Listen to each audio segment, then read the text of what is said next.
These some bitches is back. Once again, coming into your airwaves, whether you like it or not.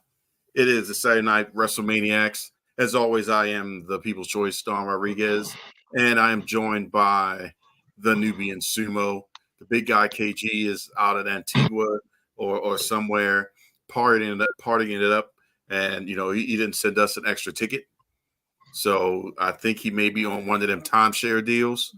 So expect him to come back with a story about how he spent 7 hours in an interrogation room and walked out with about $20,000 worth of timeshare points.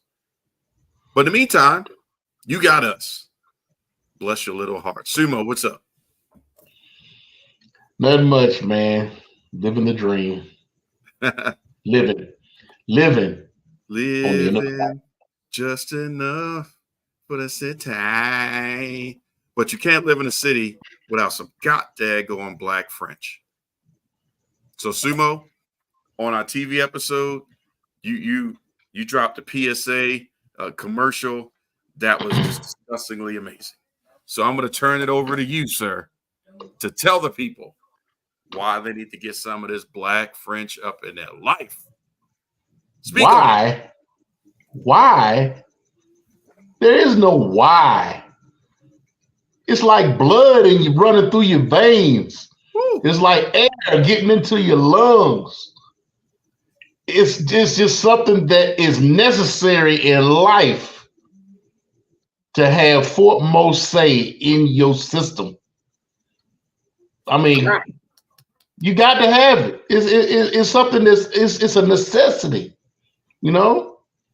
Why go to your doctor when you can have Fort Mose? I mean, remember back in the day, bourbon, you used to have to have a prescription to buy bourbon back in the day. It was medicinal. It was good for you.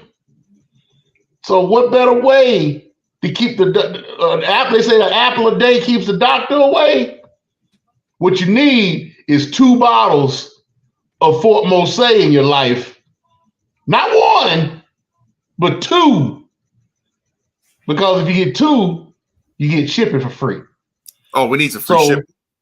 And you always got to have free shipping, man. Hell to the yeah. Why would you pay for shipping? I mean, that's one of the biggest ripoffs in the world, paying for shipping. What kind of junk is that? I'm trying to figure out the handling part. Paying for shipping and handling. And handling. Like, you handling it already? Yeah, no. If you gonna put a handle on it, I mean, come on now. That's so right. Anyway, I digress. Digress it. What you need to do is go to www.buyfortmose.com/discount/maniacs and get your 10% off. On top of that, free shipping when you get those 2 bottles. And so you get a discount and free shipping? Discount and free shipping. I mean, people, that's the hookup. Some of that money that you saving and whatnot, you could be bringing our way. You know what I'm saying? You can cash app us a dollar or two or something, just to keep this show going. Do you know how much my contract is? These folks need this. Sideline junkies needs help. Heck yeah. You know what I'm saying? We trying to get some My lawyer fees are about to go up, man. Stephen P. New is about to Stephen P. New. Hey, we got to pay for that. You know that's my lawyer. That's my lawyer. Stephen P. New is about to raise some hell right now. And as soon as he get done with AEW, he gonna raise my damn lawyer fees. So I need some help. You got to help pay my contract with these folks. Get me some Black French just so that way I can get drunk enough to realize that we getting sued. Buy4mosaic.com/discount/maniacs. Get your 10% off for the promo code, and then on top of that, get the 2 bottles shipping and for free shipping, and you good. The boss is on watching the show. Welcome. He is definitely affirming that, another feather in our cap. We could talk about just about everything from breastfeeding to now why you need to take advantage of free shipping and handling. We cover it all here with full service at the Wrestlemaniacs, brought to you by the Sideline Junkies, and we will continue to make sure we service all of your needs until you are drunk enough on Black French to go ahead and cash app us. So once we get to that point, make sure you look up in the upper right-hand corner and you will see the Cash App logo and just flood it with all your monies. That way we could walk around like we in Coming to America, and we'll let Sumo be King Jaffe. I'm already king. All right, see. All you had to do was just roll with the daggone segue. Had to ruin. You ruined everything. You know that? Yeah, one job. And speaking of segues, since you brought up your pregnancy show. What? You did bring up the pregnancy show. What kind of segue do you have from that? That's congratulations to Tennille Dashwood and Riddick Moss for doing what they're supposed to be doing and procreating and getting pregnant and having a new baby here. They just announced that Tennille is pregnant. So I guess they can go to our archives and find the pregnancy show that KG and Don keep raving about, but I wasn't a part of that. That was before my time with the Sideline Junkies, so I can't take credit for that one. Yeah, I wonder what era we're gonna call that. Was that the OG era of Sideline Junkies? I guess. But yeah, congratulations to Madcap Moss in the WWE, Emma, if you remember that character in the WWE, and I think it's almost time for Ruby Soho to deliver. Yeah, the last picture I saw of her, she was about to bust. She looked like she had a destination, all right, to the hospital with Ruby Soho. Oh man. So, ladies and gentlemen, outside of Fort Mose, this week has been a rough week. And that is because yesterday, September 6, 2024, the era of SmackDown on Fox ended. It started many moons ago, back in 2019, and now it's come to an end. So just to take a quick moment down memory lane for some thoughts. We talked about this on our TV show, but we just wanted to bring it to Unhinged so we can just complain about it and yell about it and get crazy about it. So one of the biggest moments that we discussed on a TV show was something that was very traumatizing because nobody, sued or anything. There was no riot technically, but they should have put a disclaimer up that the actions of Bayley no way reflects that of the WWE, its sponsors, or its contributors, because it was on Fox that Bailey murdered the Bailey buddies. Just You can't say that. You can't say that. She can't say what unalived? Is that the term? Alive. She killed the damn thing. Yeah. This the unhinged show. We could say MF on there, Yeah, but we want to avoid those canceling words. Yeah. If you cancel us because she took the Russian sickle and just cut him like Hollander, that's pretty cool. I'm with that. But until then, if you are thinking about canceling us because James just said the M word, fuck you.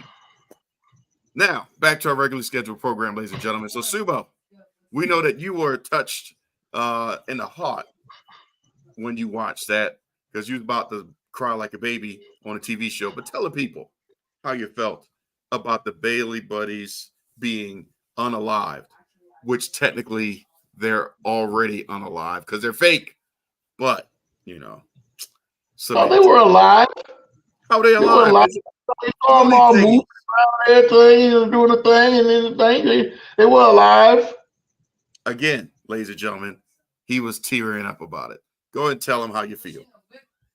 Hey, look, ain't nothing like a good heel. Ain't nothing like a good heel turn.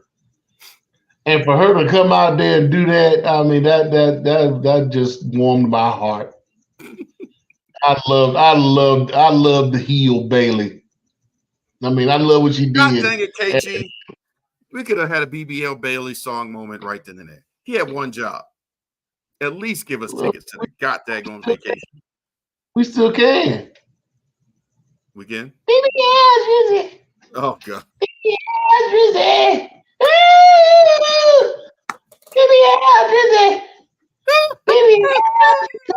What the fuck? Thank you. I will never unsee that. That will live in the in the internet and interwebs and all that stuff in perpetuity.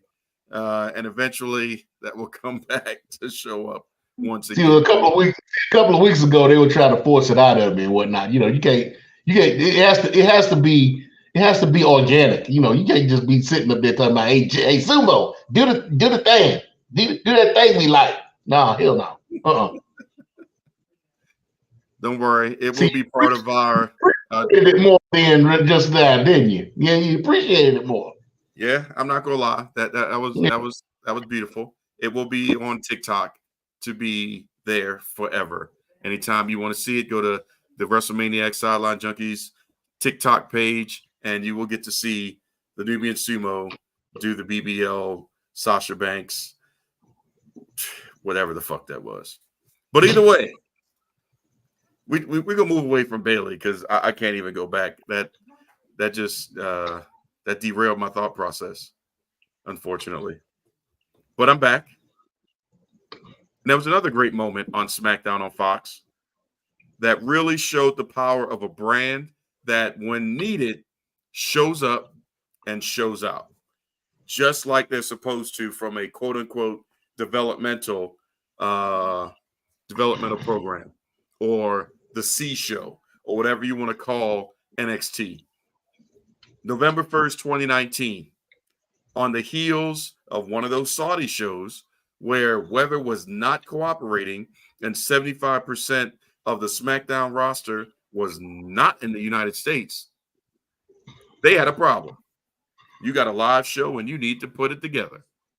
But down in Florida, you got some people that produce banger after banger after banger on NXT takeovers.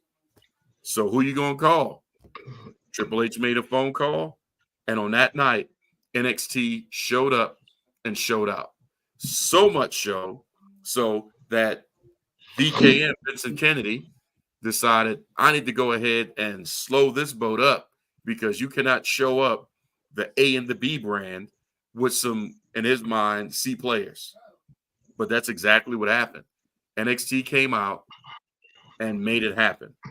Just some of the names that were on that night. Some will say, well, they were on their way to be great.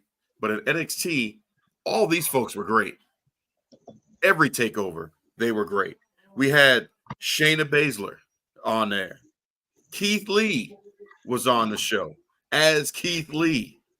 Rhea Ripley is the only one I will say is the exception that I think we have the best version of Rhea to date with Mommy. But Rhea Ripley was on the show. Matt Riddle was on the show.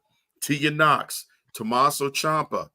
The main event of that night was Bryan Danielson, or Daniel Bryan at that point, versus Adam Cole, baby. AEW's trying to jockey for that match, hopefully. We had it for free on Fox, thanks to SmackDown and some bad weather in Saudi Arabia. Sumo, come on, man. You know they was putting in work that night in November. Yeah, but it had nothing to do with weather. Well, we'll call it weather. That was a storm. It had nothing to do with weather. It ain't like it's not out already. I mean, you can go ahead and say it. They were pretty much kidnapped. Hey, I ain't claiming that. Just like you won't let me say the M word. I'm claiming it. I mean, it's public record now. Yeah, it can be public, all right. Pretty much held against their will in Saudi Arabia. Hey, I'm just trying to keep my situation private. I'll let them go ahead and handle what they're going to handle. But there was a storm that they had to deal with, a S storm, a shit storm, if you will, that kept their roster from being where they need to be on time. And NXT showed up and showed out. All that, beloved, happened on Fox. Shoot. You could talk about it now, but there was a moment involving a bloodline and a certain honorary Uce, Sami Zayn, and his job at the moment was just to deliver. And he delivered a line so well out of nowhere that he was able to help some of his lovely bloodline members break character. And all he did was just utter the word Usi. So we couldn't talk about it on a TV show by definition, but Sumo, go ahead and on that segment. Well, yeah, I mean, everybody heard that and was like, hey, Usi, they always talk about Usi means brother, so he's not really being very brotherly tonight, lately, or whatever, But then it came out later that Usi is a term that is used in Samoan language for something else. And when I found out what that something else was, I really popped on that because I see why they were laughing so hard. I mean, it's one thing. It's one thing for them to be laughing like they did, but then for them to be laughing, for them to be popping like they did, to make it such a big deal, and then the crowd react to it, you felt that you had the feeling that there was something more to that. But then when it came out that Usi is actually a slang term for pussy.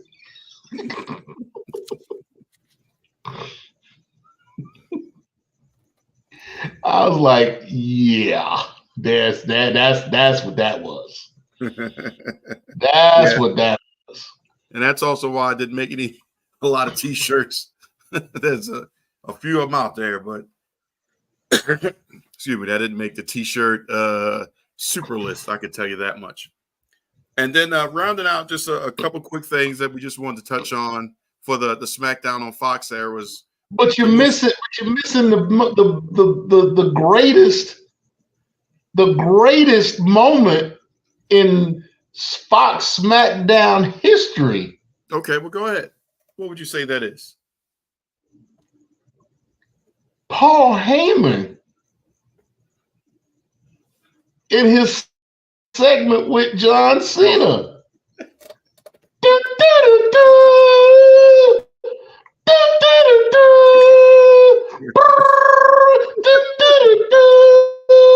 Come on, man. Yep. I forgot about that one, but you're right. So that's two for the price of one tonight off of one segment. with the Nubian Sumo. But heck yeah, when Paul Heyman did that, the whole place blew. Man, unexpected. But yep, only on Fox. But the last thing I was going to touch on was, like I said, something more recent because it pretty much single-handedly shaped the direction of where we're going to go for the future in all of wrestling, in my opinion. It's where the fans' voice made a difference to the point to where it changed the lineup for the main event of WrestleMania. It was on SmackDown on Fox that Dwayne "The Rock" Johnson walked to the ring, stepped into the ring with Cody Rhodes, and dismissed him to the back and said, "I'm taking in your spot for WrestleMania." Unheard of. And the crowd wasn't having it. The internet wasn't having it. Social media wasn't having it. Radio pundits wasn't having it. It was not going to go that way. Not since the Yes movement that we saw with Daniel Bryan, Bryan Danielson, have we ever seen the fans push in unison in a direction for something to happen that we wanted to happen. Not so much finishing the story, just Cody having the opportunity to be in the match legitimately, to have an opportunity to finish that story. And that was taken away. And in Stone Cold terms, everybody said, and the rest is history. Sumo.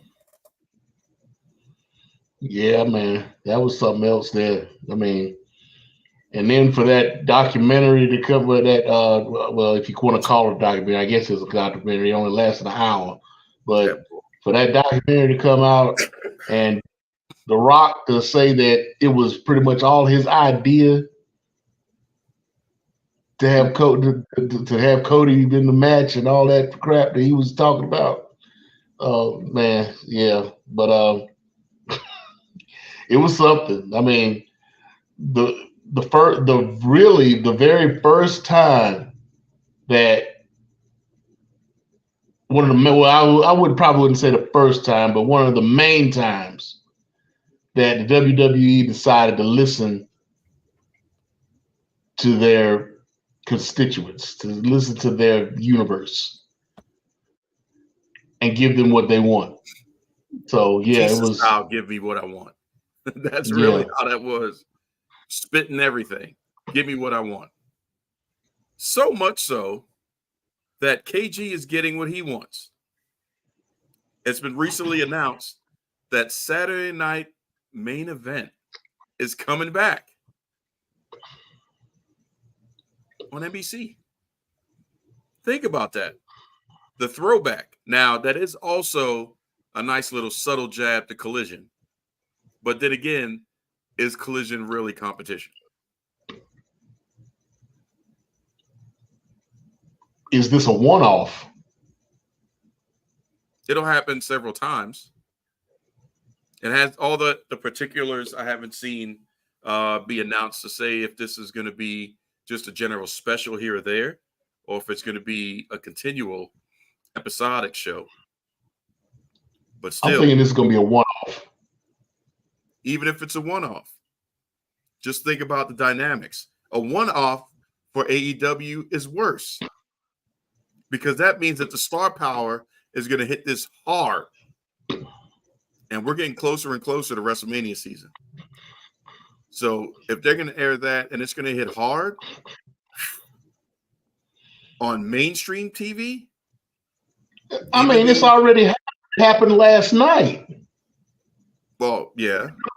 It happened last night. I mean, I didn't even know that they put Collision on at 8:00 last night. Yeah. I turned on Rampage at 10:00 like I normally do. And they're in the middle of their Collision main event. And I'm like, what's going on? I go to the channel guide and Collision was on at 8:00. And I'm like, what in the world? And then What time for before that? you get there, what was the main event? The main event was supposed to be an all-star 8-man, and all the champions. It was Blackpool Combat. It was okay. So it was Daniel Bryan, Claudio Castagnoli, Wheeler Yuta, and Pac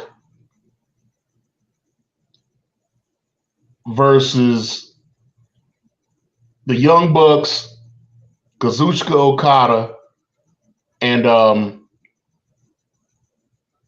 Jack Perry. So they actually had some stars in that match. I'll give them that one.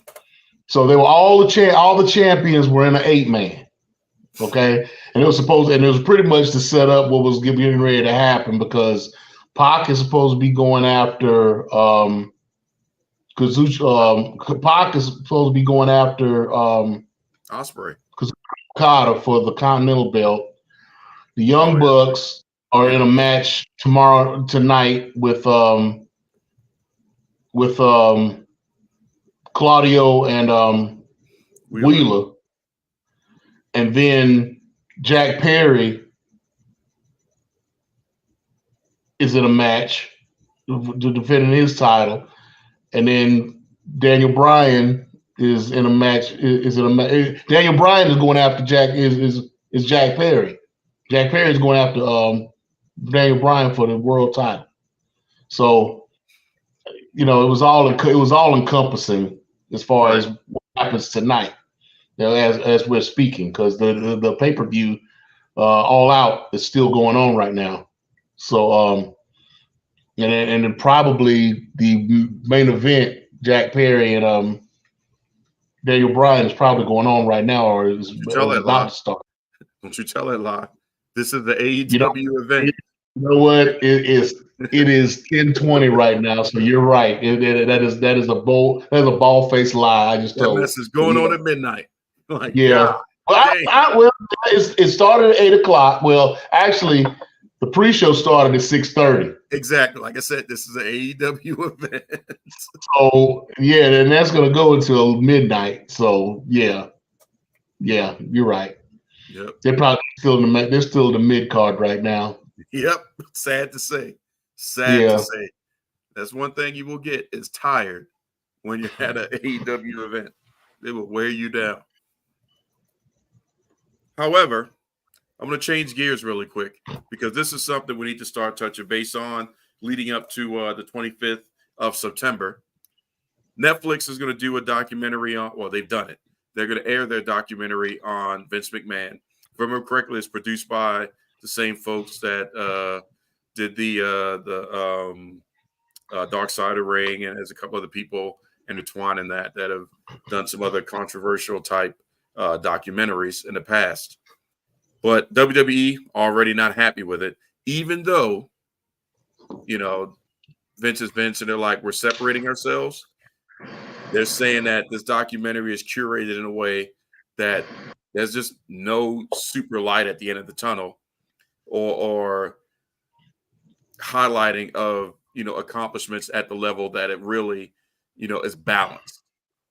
So in essence, they shouldn't have hell on McMahon, which is funny because that's what he likes to do. So that's what I was about to say. This is his receipt for the Ultimate Warrior DVD back in the day. What's up, Raphael? Welcome. Yeah, what's happening? Good to see you. You're a new name on here that I haven't seen. So what's going on? Thanks for joining us. So what would you like to see in this documentary if it's going to be based off of truth? No fluff. If they're really going hard, what would you like to see from behind the curtain? I just want to see something that I haven't seen already. I just want to see. I want to see the truth. I want to see what people actually think about Vince McMahon. Now that these people that's going to say that truth. Now that they're not under his thumb and that he's not paying these people out of his pocket. So I just want an honest representation of what people think about Vince McMahon. Do you And think what happened? Ryback's on it? You think I doubt Ryback on it. I doubt it, but it'll be interesting to see who all is on this thing. Because everybody they've shown in the trailer is pretty much your regular, usual suspects. But but I would love to see somebody else that's going to come out and actually give a true account, like Jesse Ventura. You don't really see Jesse Ventura on things like that, right? Even though it doesn't take much. I mean, Jesse Ventura just did an interview with I want to say he did one with Chris Van Vliet. Yeah. It was Chris or Scott Van Vliet. Yeah. Yeah, Chris Van Vliet. That he was talking about. He was talking more about Hogan and whatnot, and brought Vince into it because Vince was involved in it. Mm-hmm. But for him to, but he's got beef with Vince too. So I would like to see more so what's going on in his mind as far as Vince and how he and what happened behind the scenes and whatnot back in those days. Yeah. You know what I'm saying? What about Ronda Rousey? Want to hear about the true nature of Vincent Kennedy McMahon. But those folks, the only people that can really speak to the true nature, in my opinion, Jack I can't hear you. You can't hear me? You good? You lose your audio? Sumo?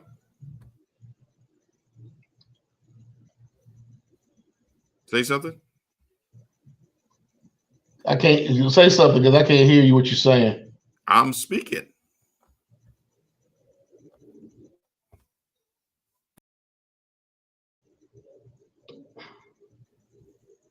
How's that?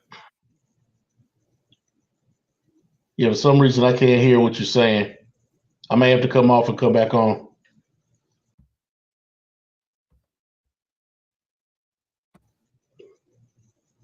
How you looking now? Yeah, I can't hear you. I'm gonna have to come off and come back on. All right, he broke it, but we'll continue. So there's a couple people that, for what Sumo was talking about, are in that inner sanctum when it comes down to Vince. That was the Stooges, Gerald Briscoe and Pat Patterson. They could speak to, Vince in those behind the curtain situations. Jim Cornette has talked to some of those behind the scenes moments and things that have helped shaped the WWE. If they could swing it, if there is true dissension in the ranks, Shane McMahon could possibly be on that documentary and talk about things as well. So those are the ones that could really shine some insight. But then we may have some, other folks like the Hebners from the referee standpoint and how they interacted with Vince and being in Gorilla. So that could be some folks that are no longer with the WWE at that level that could speak to it. Superstar wise, you could have your Ronda Rouseys, your some of the other disgruntled folks that have left, and we'll see if they come back or not. But it's going to be interesting to see exactly what airs on the 25th and what's been put together, since this documentary is not certified by the WWE. It's an independent that is just covering this. It probably potentially could have been certified by the WWE if we didn't have the Vince situation with that young lady and all the stuff that she is suing and claiming about. So if that didn't happen, it could have gone a different way, and we may have a different light.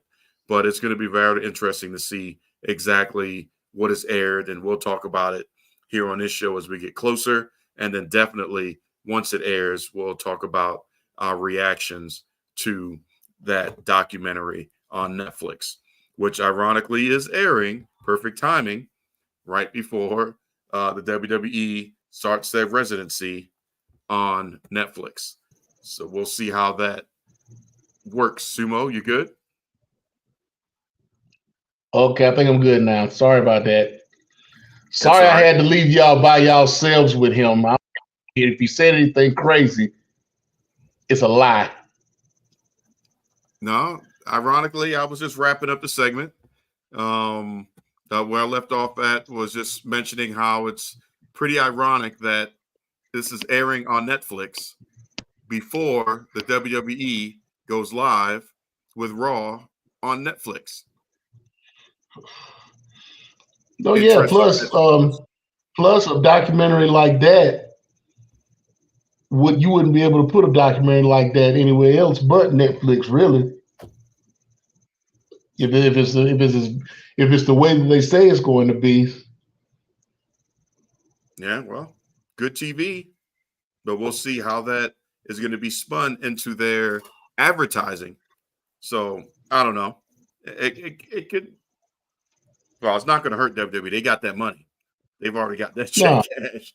But Plus, regardless of how bad it could be, of course WWE is going to play it up because as it's something that they don't like because that brings people in. Yep. We already know that controversy will create some cash. So Sumo talked about it, and we'll just cover a couple quick. There's no picks for this or anything like that, but AEW All Out. Say it again. You lose anyway, so it don't make a difference. You can't lose at a tie. Actually, you can. No, you can't. Yeah, you can. No, you can't. You did. Not the triple threat. You did. No, I didn't. Yes, you did. I tied. Because the belt is still here. That's not a loss. That's just That's an extra babysitting time. You just holding on to it for a little longer. Mm-hmm. Just a little longer. And you still lost. Didn't lose to you. I tied you. You can't beat me. That should be the appropriate thing for you to say. You can't get the extra mark. Anybody talking about what I'm saying? We talk about what you couldn't do. And I'm talking about what you couldn't do. Anybody got time for you? So All Out tonight. We talked about the midnight. We talked about the midnight main event. But what's your thoughts, really quick, on Hangman Adam Page versus Swerve? Now we burning people's houses down that they lived in, childhood houses. So Swerve watched his house get burned down, and they finally realized, and I think they got a couple writers in the midst now, about drawing out emotion with your storylines. They got me a little on this one, just a little. I'm like, man, you had to burn a man's house down. He just bought it. What did you get a chance to check that out? What's your feelings on that? Oh yeah, I checked it out. I mean, yeah, they did that. They did that. They did the damn thing on that one because I'm like, wow, you know. I mean, I was expecting them to do something, but for them to burn that man's house down, I mean, that was on some Randy Orton type jump, you know. Nana danced on that hollow ground. That was tough. Because it was weird waking up on Friday. It's like, what the heck is this Swerve just talking about? How he lived at that house and his mom, and I mean, he laid it out there. And then, he got his contract signed, and now he's got his bonus money, and he took that and bought back his house so that way his family and his kids kids can live their dreams out of that house. And then come the next day, burnt to the ground. That's messed up. I will admit that right there made me say, okay, I'll be interested in this match because I technically am sick of Swerve and Hangman Adam Page because there was no emotion in it. They just made them have a match after match after match after match, and it didn't really matter. Now it mattered, so I'm interested to see what the result's going to be. Yeah, they had all these matches that should have been end of series matches, end of storyline matches, Yeah, and with Swerve then is for them stapling himself, I think we've pretty much hit the mountaintop when we're bringing out staple guns and stuff. But now you burnt the house down, so we got a shot. So a lights out steel cage match. Okay, we'll see what happens. It'll be midnight, so by the time they get done, it'll be lights out steel cage. You probably took a nap halfway through the show to be able to wake up in time for this, but we'll see what happens. Another match. What's your thoughts on MJF and Daniel Garcia? Because this is another one. Again, I think there's some writers in the room. This Daniel Garcia MJF promo situation actually has the emotion in it again. It's that little bit of a draw to make you care about Daniel Garcia and his plight with MJF. MJF's already over, so we don't have to care. The music hits, you know what you're getting, and you're excited to get it from MJF. But for Daniel Garcia to come out of nowhere at All In and then be a part of it now, I think that's a good look. Because he just re-signed, allegedly, his contract with AEW. No, yeah, I mean,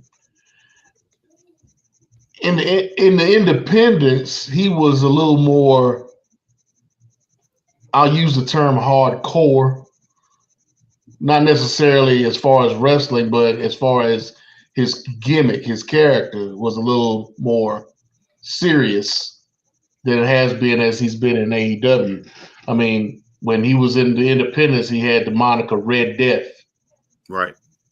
That's what he was being called. So for him to be able to go back to that now with MJF, to bring that emotion into it, you tried to end my career, Mm-hmm. so I'm looking forward to seeing this pay-per-view. Of course I haven't been watching it because we've been doing these shows, but I'm looking forward to seeing how they actually worked the match and what they did with the match itself. Yeah, the So story that's going to be told. yeah, Now, I will say that there's one match that sadly not really caring about, and that is Mercedes Moné versus Hikaru Shida.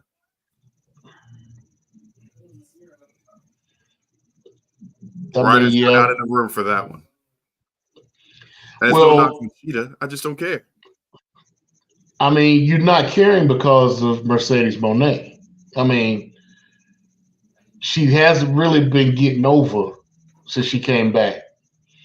I mean, it's like it's almost like they're trying to force her on us. Mm-hmm. We're not getting the Sasha Banks, you know. We're not getting the Mercedes Moné that we had prior to her getting hurt. It's just it's something missing. It's something that's not there. And I'm not sure as to what it is, but or what or any I could make any suggestions as to what could change it. But The, as the kids like to say, she's just not giving. yeah. In my opinion, if you look at what happened in WWE versus where we are at AEW, think about who she was going up against. Charlotte, Bayley, Ronda Rousey, Nia Jax. Just some of the names. even Natalia. There were some names that she was going up against, box office names. Now, again, no disrespect, but it's just a state of where AEW is. The biggest name that she was coming up against was Britt Baker. But Britt is not, unfortunately, at the level of box office that Charlie Bailey and everybody else is. So when you're promoting against, you're having, 5-star matches against the greatest female wrestlers of all time. You're going to get those moments that's going to elevate you and make you look like $1 billion. But then when you go somewhere else and you don't have that, how are you going to make the billion? Well, I don't think it's necessarily who she's been going up against. Because I mean, they brought her back in. She came back in off of the injury. They created that strong openweight championship for her, pretty much. So they had to they wanted to put that belt on her. So they gave her, because of what they do, they put her back up against Willow Nightingale and tried to recreate what they had prior to the injury. That didn't work. So then they bring her up against Britt Baker, who's coming back off of an injury. She still needs to build herself back up. So these are two folk. They got two people who pretty much coming off of injury. They're trying to build each other up when they need to. They really didn't succeed in doing that. And now they got her going up against Hikaru Shida. And where has she been? I mean, she's been having some pretty decent matches here recently. They've got her on a little bit of a streak, but nobody really cares about Shida at this point. I mean, there's really nobody in AEW really that they could put her against that. Well, there is, honestly, but they have to do what they can't. They're Jade Cargilling her right now, and what I mean by that is Jade, and all her splendor in AEW, there's one thing that she didn't do: challenge for the women's championship. If Mercedes went up against Mariah May, if she went up against Toni Storm, or the one person that could match her and give her that banger, Paige. I'm just using a WWE name so that way I could just relate to that, WWE time period. Just those three names right there could turn the tide and give her the catapult. But you've got to take her, just like they're doing with Christian and pushing Christian towards the championship. You've got to take her, TBS belt and all, and have her go against the main title. As long as she's got this TBS belt, she's irrelevant. But yet you're playing her like she's the champion. I would say more so give her more matches. They try to.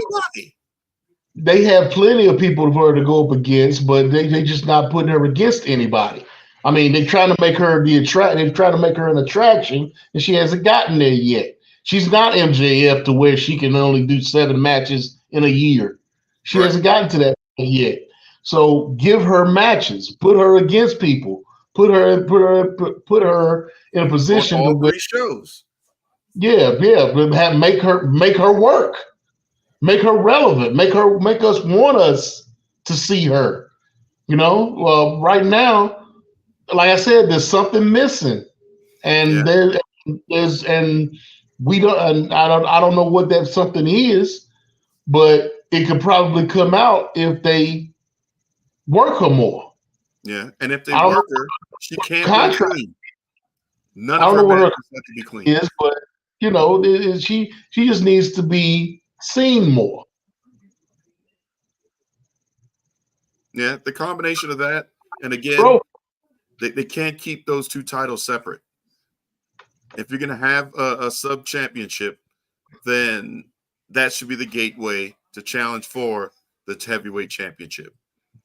Title for title, or just, you show up and you got your title contention. Worst case scenario, you're still TBS champion. Best case scenario, you become heavyweight champion and you have to relinquish the TBS championship to set up James' favorite thing, a tournament. That's how you do it. You keep it fresh. You lose the belt, then we got to do the next thing. But otherwise, all they're going to do is keep treated like Jade Cargill. And where did Jade go?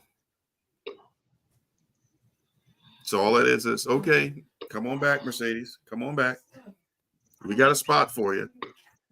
If they lose Paige, it's all over. I'm telling you that now. AEW's got a problem. If Paige goes back and we hear that music and Paige returns to the WWE, they got a problem. Because that means the next person that's going to go is Ruby Soho. Ruby leaves, Tony Storm's gone. Tony Storm's gone, Mercedes has got to go. And they may lose Chris Statlander. but the thing about Paige is I don't think she's going anywhere. She'll go.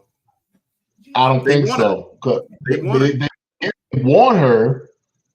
Yeah, they want her, but her contract just has to come close to expiring. She hasn't renewed her contract.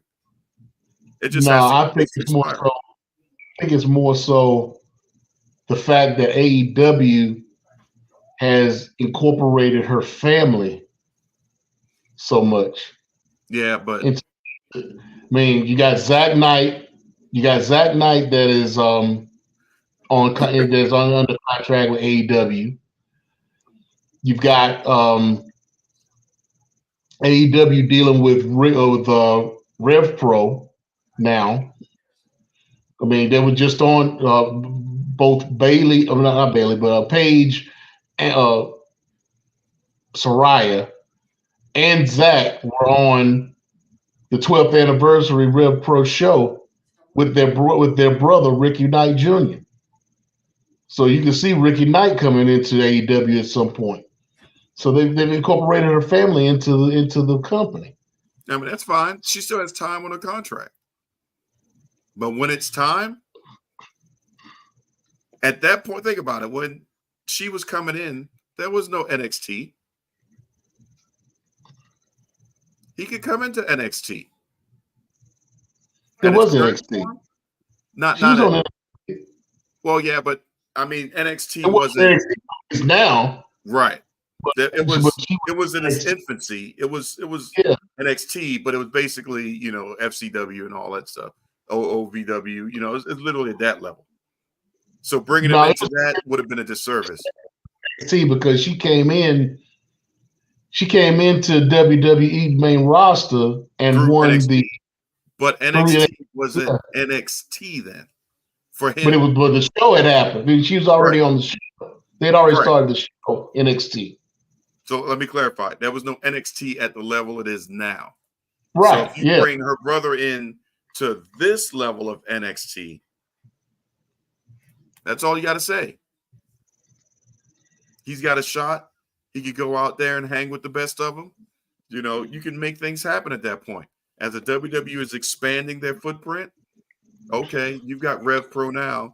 Don't worry about it. We'll get them down the road. Yeah, but I haven't heard WWE talking too much about Ricky Knight Jr. though. Well, because I mean, he's all it's all. I mean, he's multiple pro undisputed champion. I mean, he's a Triple Crown champion in Rev Pro. So I mean, he was right up there with the Will Ospreays and the Michael Okus and whatnot in Rev Pro. I mean, he was one of their mainstays. He is one of their mainstays down there. So over there. So anything can happen. And out there. Anything can happen. Shoot, they could kind of pull it a secret way. Let's go ahead. Why don't you go ahead and offer him TNA a contract? And then he slides into NXT just like Joe Hendry did. Not only that, but again, I wish KG wasn't out there gallivanting in Abu Dhabi or wherever he is, because what he was talking about before is like, man, no, that was actually it was you. I don't understand why all the people going to TNA are sub-level, in your opinion, NXT folks. Well, it has been stated that Cody is going to be making his TNA run and having some experiences down in TNA in the very near future.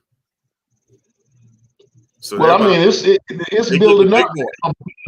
It's building up a little bit now because as of Thursday, they actually assigned a liaison to TNA. You know, go between NXT and TNA. Ariana Grace, who's supposed to be their Miss NXT or whatever. You know, she made the announcement Thursday that she was the liaison between NXT and TNA. Yep. So it's looking like they're going to be expanding on this, especially now that they're talking about a major TNA star getting ready to sign with WWE. Jordan Grace. We doubtful. What you talking about? That's almost doubtful. A lot. Who you think is going to be there? You think it's Joe Hendry? Joe Hendry. Well, one of the two or both. Joe Hendry has been given permission to work out of the Performance Center. So is Jordan Grace. You haven't heard that from Jordan Grace. You know that now she has been in the Performance Center. She's been in the Performance Center, but she's been in there, but she hasn't been given full access to the Performance Center. Joe Hendry has. I'm telling you, we're gonna see both. No, I'm not saying you won't. You will never see Jordan Grace as a WWE superstar under contract. I'm not saying that, but I'm saying they're more so on Joe Hendry than they are with Jordan Grace. Right. Jordan Grace is up there, but she's like 1A. Joe Hendry is all the way in. Yeah. I mean, you're not seeing Jordan Grace going after the NXT championship, really. I mean, they did that with that one time to bring her in with Roxanne Perez. Yep. But that was just to start the ball rolling. I mean, how many title shots has Joe Hendry had? How many matches has Joe Hendry had? He's had a couple. I mean, come on. I mean, Joe Hendry is the one that's going to end up being signed first, if anybody. I mean, and they're starting to get better. I mean, you got Rosemary, who's come over and teamed up with Wendy Chu. Yeah. And Wendy Chu, even though she wasn't there, her presence was there because they had that match with Jordan Grace and who was it? Martina. I forget her first name, but Petrovich.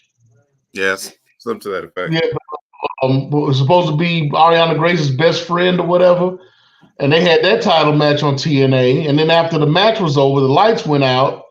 Jordan Grace is laying out in the middle of the ring with Wendy Chu's pillow in the ring, and Rosemary up in the stands looking over everything, laughing. Mm-hmm. So now the more significant folks are starting to come in because Wendy Chu is not that lower level. Right. She's more mid-card NXT than the rest of them have been. Yep. And then once they get Cody, it's going to explode. TNA is going to be the secondary NXT. I'm just waiting for the Drew McIntyre Moose match. Oh God. Shoot, I'm waiting for the Obafemi Drew McIntyre or the Obafemi Moose match. I got issues with him. I swear I do. What? I swear I do. I mean, I like Obafemi. I do. I do. I like his in ring work. I like his gimmick. I like his, but the fake accent, and it is fake. Of I mean, course. he is from Nigeria, but the accent is totally fake. I mean, if you go back to Level Up, he didn't have that accent when he was in Level Up. So I mean, and that entrance, Don't you hate on that entrance? that entrance. I mean, he's supposed to be this badass, and he coming out with this little bop and whatnot while he's coming out. Come on, man. That takes away from me. No, man. I'm waiting for it. It's stealing, but it's not stealing. All I see is a Jabari tribe when he walks out. I get my mark out for Black Panther and Wakanda when he walks out. You've never seen Umbaku come out like that, and that's how they trying to. That's what they trying to emulate. Because they They're can't trying to get make. super deep on it because Disney would sue them. But no, I'm not saying that they trying to use his name or whatever, but whatever. I'm not. That's what they're trying to emulate him to be like Umbaku. And Right. Umbaku is, you've never seen Umbaku coming out bopping into the take something and change about, it. I want to challenge for the right to be king of Wakanda. You No. can't have him walking out there talking about my father. You can't have him doing that. But you Well, they can give him a pop. For him. Huh? When he comes out, and he always every time he says something, they go, ooh. That's the Black Panther shit. Come on, man. But they can't come out and say that. They're not gonna come out and say it, but they're doing it. Hey. They're emulating it. It's the same thing. They get away with it. As long as they get away with it, they get away with it. But cool. He's ruining it by doing what he's doing. Then all they got to do is get oh gosh, what's his name? I mean, that's just like with Kofi. Kofi came out with that fake ass Jamaican accent and whatnot, and then all of a sudden, didn't he used to have a Jamaican accent? Yeah, that was funny. Like poor Kofi. Then he went from Jamaica to Ghana. It's like, make up your mind, man. Make up your mind. Which spot did they drop your ancestors off at first? Just let us know. You still good, but just let us know where they dropped you off at. It's just little things like that that turn me off of him. You know, he's good. I like him, but stop. We'll agree to disagree. I like the entrance. I think it actually needs to be jazzed up a little bit more, but no, he needs to come out a little more serious than that. Then it would look plain, just another angry black guy. Fine.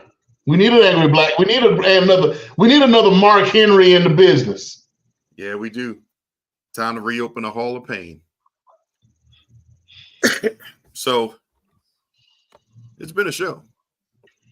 Somewhere along the lines, we got to wrap this up, B. So All Out is happening. We'll talk about that next week as we get closer to this Vincent Kennedy McMahon documentary on Netflix. We'll talk about any new information that may arise. But to our credit, as we talked about many moons ago, the one thing you're not hearing about, probably until this documentary, is this lawsuit. Kind of quiet out there. Kind of quiet. Which one? Doesn't matter. You ain't hearing about any of them. Oh, there's a lot about these lawsuits. I'm talking about the Vince McMahon lawsuit. Oh, the Vince McMahon law. Okay. Yes. The kick it up a notch from R. Kelly lawsuit. Yeah. We're not hearing about that at this moment. So I wouldn't be surprised if there was some settlement in the background before this documentary comes out. So we'll see again. But if nothing else, we'll talk about it. We'll have our opinions and let you know what we think. I'll probably watch it a couple times to make sure I get all the information and all the nuances out of it. And then in between that, there's WWE Week this upcoming week on USA Network. You've got Raw, SmackDown, and NXT all on the Law and Order / USA Network. So we'll see what kind of surprises they have in store. We already know that Bret Hart is going to be making his way back for a special guest appearance in Calgary. So anything is possible at this juncture as they continue to move forward. But as always, Sumo, we don't do any crazy overtime because I can't afford to pay you time and a half. Lord knows. So diversify your bonds, kids. Konnichiwa, bitches.